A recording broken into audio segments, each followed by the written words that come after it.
Maimonides, the Rambam. Moses Maimonides, this is in parentheses, Moses Ben Maimon, known in rabbinical literature as Rambam, from the acronym Rabbi Moses Ben Maimon, from 1135 to 1204. A rabbinic authority, codifier, philosopher, and royal physician. The most illustrious figure in Judaism in the post-talmudic era, regarded by many of the greatest Jewish philosopher of the Middle Ages, and one of the greatest of all time. He was successful in bringing four cultures, Greco-Roman, Arab, Jewish, and Western, together in one person, and in doing so remains one of the most influential religious philosophers of the intellectual world. His teaching influences other faiths as well as Jews. However, it is his commentary on Jewish texts that mark him out as one of the most influential and important Jews in history. He wrote 3 major essays on Jewish law, the most famous being The Guide for the Perplexed, and each of them is still regarded as hugely important in Jewish philosophy. This monumental work laid the foundation for all subsequent Jewish philosophic inquiry, known as Chakirah, and stimulated centuries of philosophical Jewish writing. His large 14 volumes work, Mishneh Torah, to date holds canonical authority in regard of the codification of Talmudic law. That was from the Jewish Virtual Library on the internet, the Famous People, and the BBC. Rambam says in chapter 12, paragraph 2 of the laws concerning King Moshiach, our sages taught there will be no difference between the current age and the era of Moshiach, except our emancipation from subjugation to the Gentile kingdoms. The simple meaning of the words of the prophets appears to imply that the war of Gog and Magog will take place at the beginning of the Messianic age. Before the war of Gog and Magog, a prophet will arise to rectify Israel's conduct and prepare their hearts for the redemption, as it is written. Before I go any further, there will be no war of Gog and Magog. Period. I am Moshiach. This is the era of Moshiach. And in addition, I'm not here to rectify Israel's conduct. And I would like to think I'm preparing their hearts for the redemption, because it is here.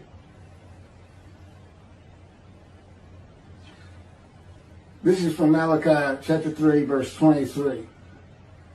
Behold, I am sending you Eliyahu, which is Elijah, before the advent of the great and awesome day of God. He will not come in order to declare the pure impure, nor to declare the impure pure. Nor will he come in order to disqualify the lineage of those presumed to be of flawless descent, nor to validate lineage which is presumed to be blemished. And I agree. Rather, he will come in order to establish peace in the world. As the above prophecy continues, Malachi 3, verse 24, He will bring back the hearts of the fathers to the children. And that is incorrect. I don't come here to bring peace or have the world come to peace or to establish peace in the world. No one can do that. Humanity will never be at peace. It's just not what man is. It's not how things have ever worked.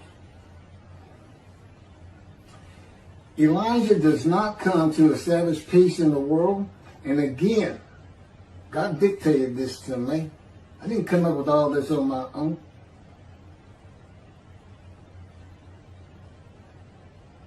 From the book Isaiah 53, In the Day of the Lord.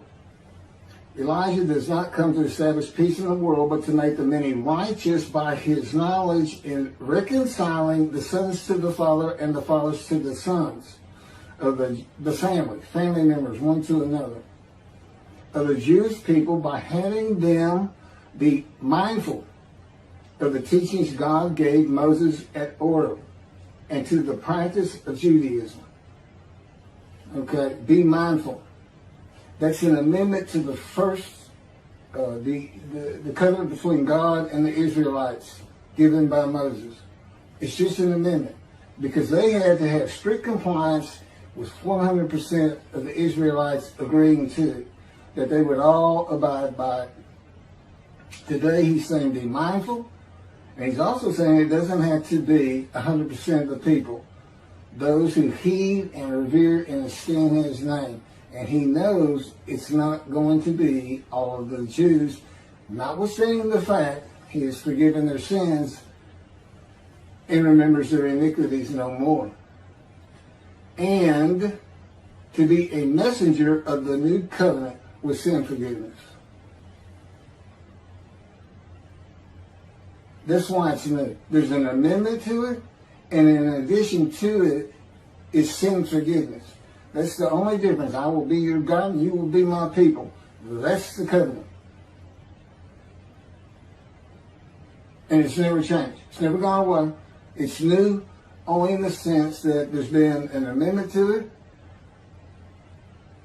and in addition to it, and it's a ratification and confirmation of the covenant at Mount Sinai, or Rambam and the sages say in chapter 12, paragraph 3 of the laws concerning King Moshiach, God makes it real clear. He calls Moshiach, my servant David, a shepherd. He's a teacher. There's been no rabbinic kingdom dynasty that Rambam thinks is coming. And that's all you have. Now there is a slight reference to king and prince throughout the covenant of friendship. That just means leader in this context. He's a ruler amongst the people, not a ruler over the people. This is just Rambam's rendition of what a rabbinic kingdom would be. But it's not in the Hebrew Bible. During the era of the King Moshiach, once his kingdom has been established and all of Israel has gathered around him, the entire nation's line of descent will be established on the basis of his words, through the prophetic spirit which will rest upon him. In the Middle Ages and in antiquity, they believed in prophetic spirits. This will not happen. I do not have a prophetic spirit. The Spirit of God alighted upon me, but he's a person that he helps me. He'll tell me things and teach me things. But there's no such, there's, by and large, nobody believes in that kind of thing anymore. That somebody can just prophesy. God prophesied. He has absolute knowledge of humanity from Adam on to the ends of the earth. Okay, now he can tell a man, write this down, or go tell the people this. But this just comes from him by knowledge. No man gets a spirit upon him and all of a sudden he can prophesy.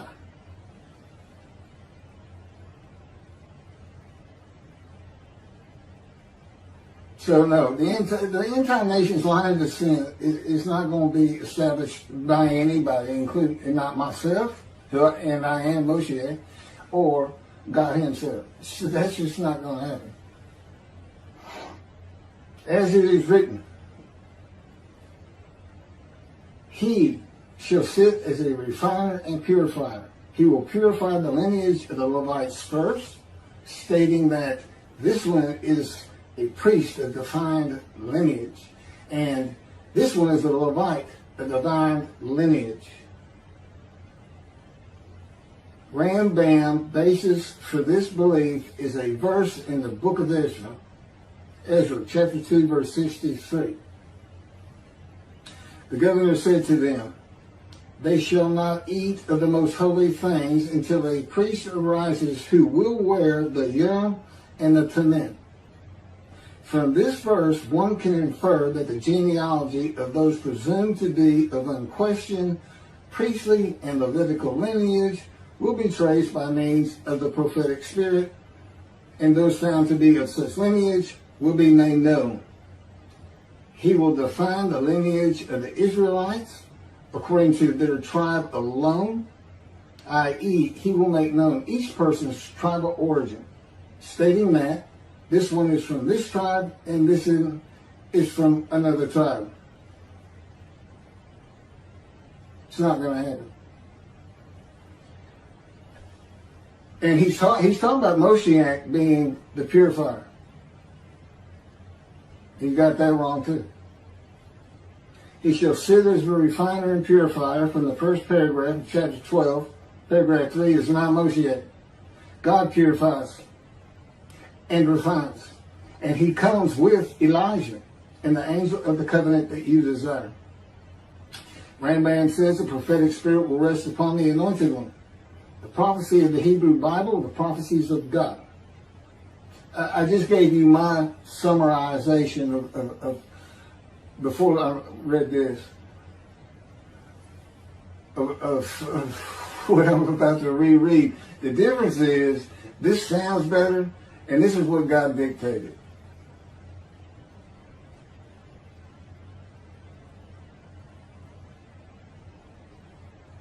The prophecy of the Hebrew Bible, the prophecies of God.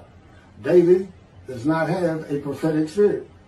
While prophetic spirits were a common belief in the ancient age and Middle Ages, that is not true for the age of reasoning and information. Isaiah chapter 11 verse 2 defines the attributes of the spirit that alights upon the anointed one as a spirit of wisdom and insight, a spirit of counsel and valor, a spirit of devotion and reverence for the Lord. There is nothing regarding a prophetic spirit. And even that, it's just what the Spirit of God lit upon me, and he has all these attributes, and they teach me, and they tell me as I speak to people how to do and how to be. But a spirit didn't just alight upon me in and of itself. And within God's spirit is God himself, his very presence, his mind. You know, it's a hard concept because Judaism's never taught it, but it's in Ezekiel. I don't recall the chapter and verse, but God told Ezekiel, get up upon your feet.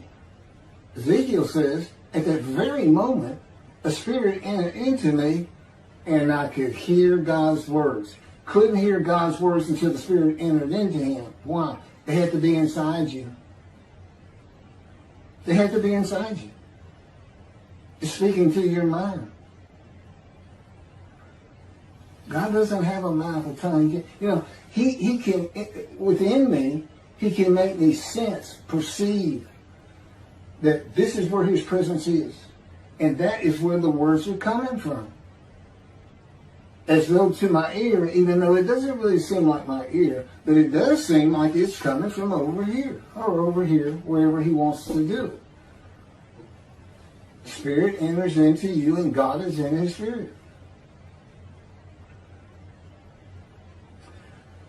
And this is Malachi chapter 3, verse 2 through 5. But who can endure the day of his coming? And who can hold out when he appears? for he is like a smelter's fire and like fuller's lye. He shall act like a smelter and purger of silver, and he shall purify the descendants of Levi and refine them like gold and silver, so they shall present offerings in righteousness. Then the offerings of Judah and Jerusalem shall be pleasing to the Lord, as in the days of yore, and in the years of old. But first I will step forward to contend against you, and I will act as a relentless accuser against those who have no fear of me. This is God, and not David or Elijah. It's God. And what does he say? I will act as a relentless accuser. He says when Moshiach is here, his servant David is here, he says, I'm going to have a reckoning and dismiss the shepherds of the flock, the rabbis. I'm going to have a reckoning and not dismiss them, primarily for teaching this Messianic Era. Secondly, for ignoring his prophet. That would be me, shunned, despised, and held of no account. That's how they've been treating me for years now. God's been with me 13 years to prepare me for this, and that's how they treated me.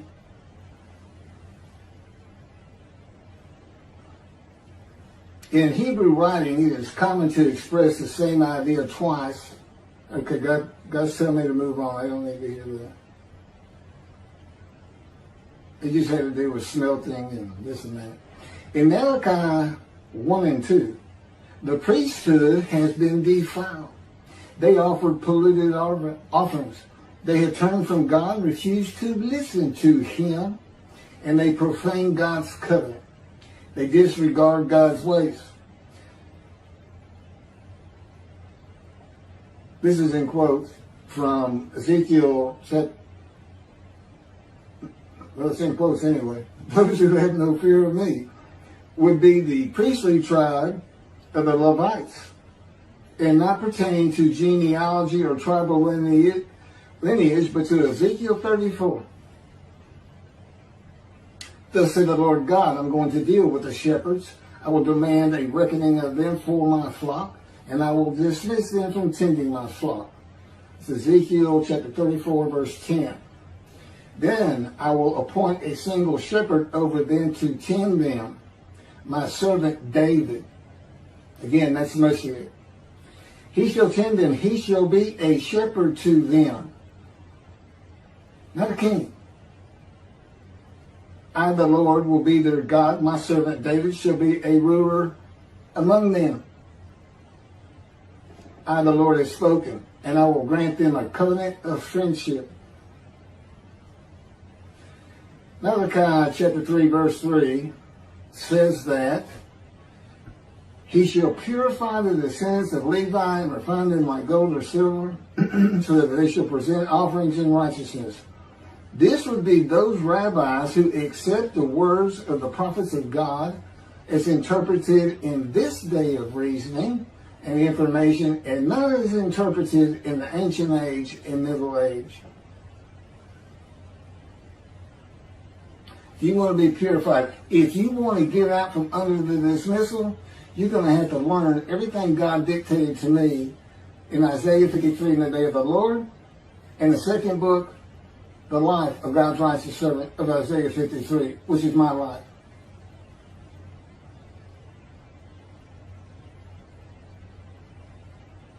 That'll purify you. That'll get you back on the scroll of remembrance. You can see the heaven God is creating. The name Israel still ain't good.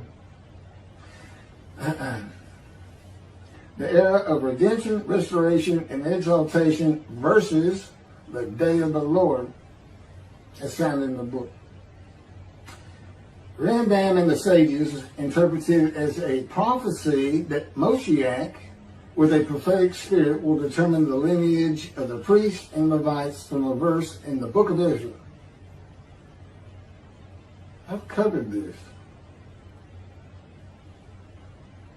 Anyway, the governor said to them, they shall not eat of the most holy things until a priest arise who will wear the Urim and Thummim.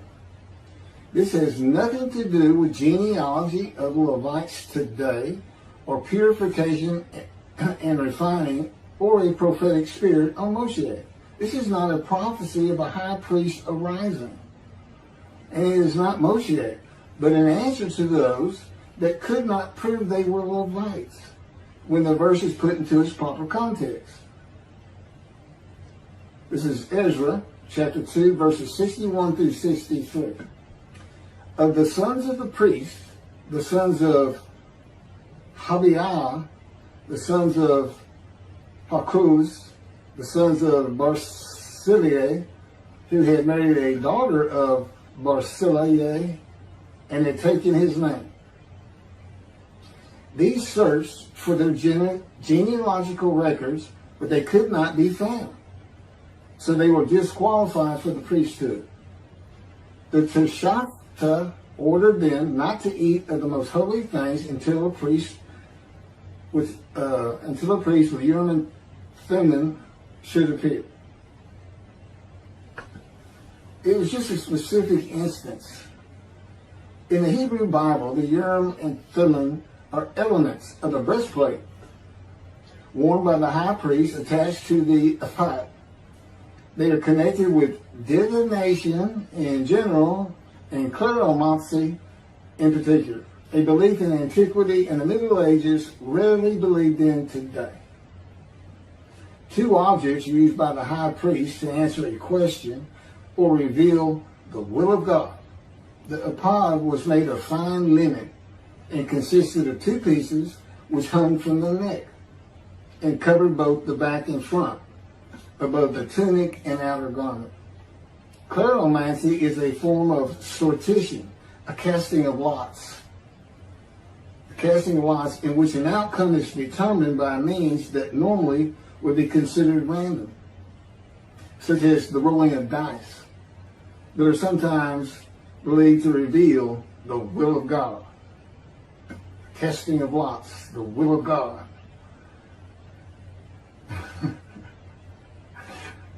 This is not believed in today. Ezra is not a book of the prophets. Teshachta was not a prophet and did not speak the words of God. Few people believe in divination and cleromancy today, matters and things of the Hebrew Bible written for an era gone by. In summation, as great as this man was, and we're talking about the year 1200 or so when he died, born in the 1100s, he was an incredible man. There's no doubt about it. But he didn't have the science, the medicine, the knowledge, the information, the ability to get information that we have today. It's a different time. We just don't believe in some of these things they believed in. You can't just say or say, just say. Now, Rambam also, I can't believe it's not in here. He said, Moshiach is going to perfect the world, and the entire world was going to speak Hebrew. Okay? And he gets that from Zephaniah chapter 9, verse 10. God says, and I think most people have heard this phrase, they shall be a people of a pure speech. He takes that to be the people of the world. Well, the only problem is that, read verse 9. In verse 9, God talks about his anger against the world and how he was actually terminated with fire. He's not talking about them. He's just talking about his people. The peoples are the Jewish people. And guess what? Today they are a people of pure speech in Israel. See, the only time an ancient language has been revived in the modern times, and that's Hebrew. That's their official language, along with Arabic in Israel. So it was a true prophecy of God. They should be a people of pure speech. But he's only talking about the Jewish people. When he says the peoples, he's talking about his people. If he's talking about the people of the world, you know what he's going to say? The people of the world. His people. The Jews. Okay, well that's all I have on Rambam. Again, I'm surprised I don't have that. Thank you very much for listening.